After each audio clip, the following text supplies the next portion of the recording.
All right, YouTube, what's up? So, making a quick video. Don't have a ton of time to cover this, but wanted to chime in and give a few thoughts. Recent drama going on in the knife community, which I gotta be honest with you, I'm normally one to avoid drama at all costs. Just not a fan. But when it does affect the community as a whole, like this is with the whole Slicey Dicey Brian issue that's going on, as well as a few recent ones with like the Fuller Fanatic, Leon Ma, and some other one that's recently come up to my attention, some Kickstarter thing. I don't know all the details.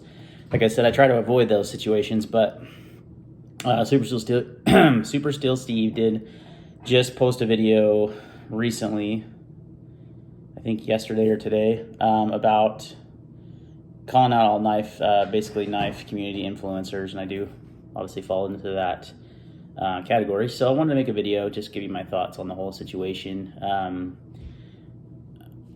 A buddy of mine actually left the EDC. You guys know on YouTube probably. If you don't, check him out.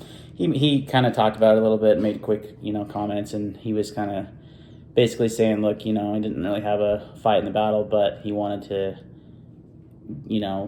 avoid the drama as much as he could, and he comes to the knife. A lot of times this hobby for people, whether you're a content creator like myself, which is just a hobby, it's not my job. I have a full-time job. I can't support my family on YouTube. But a lot of times it's just an escape, right? Like Stas the 23 calls it knife therapy, which is spot on.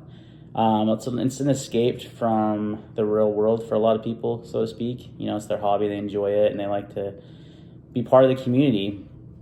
And I agree with Lefty there, but at the same time, I also agree with Steve saying, look, if there's a rat in the community and that's a person that's trusted, I mean, Slicey has a similar sized channel that I do.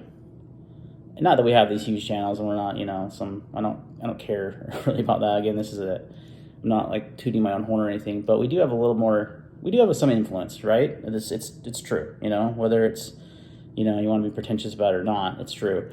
And when someone like a channel of our size is essentially ripping people off and has done some shady things with a lot of documentation to back it up, that's why I haven't really gotten involved in this, because I wanted to see all the information and before I made a decision and before I picked a side, so to speak. I think enough people came forward saying, look, I never got this knife from a giveaway, or I donated a knife for this website, or money for this website, or all these things that have come forth. I think with OCD Free EDC, it was kind of where it started.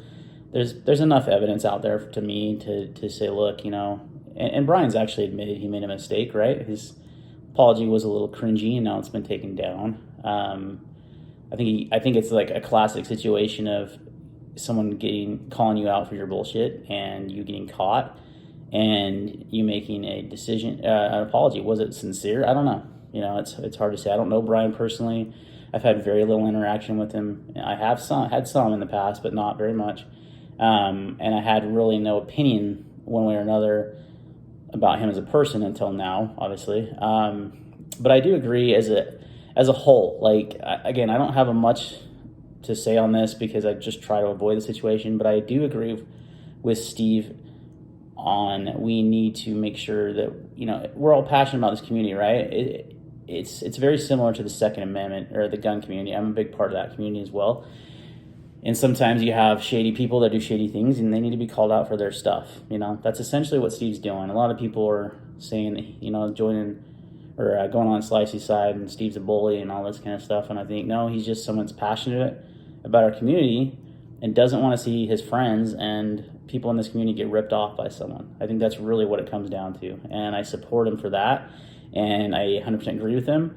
And, we need to call people out for those kind of things. Absolutely. If someone came to me and called me out for something, I would man up about it and say, look, yeah, I was in the wrong and, fix the issue. Hopefully I haven't done anything like that to anyone. But yeah, like I said, don't have tons of thoughts. Do support what he's doing.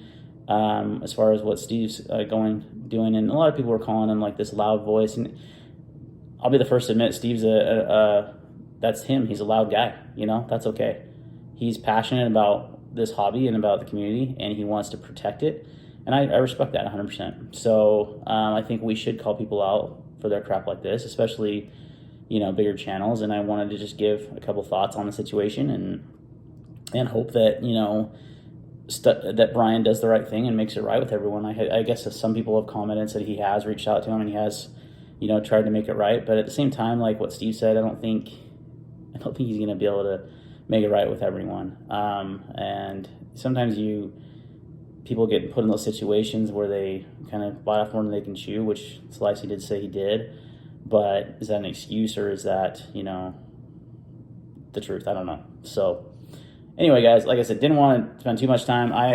Content on the channel is going to be down a little bit over the next, freaking few weeks, most likely, or longer, because we are selling our home, but we got an offer accepted on a new home.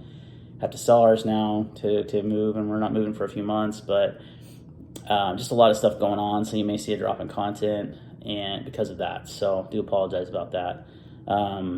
Yeah, thanks for watching, guys, and we'll see you on the next video.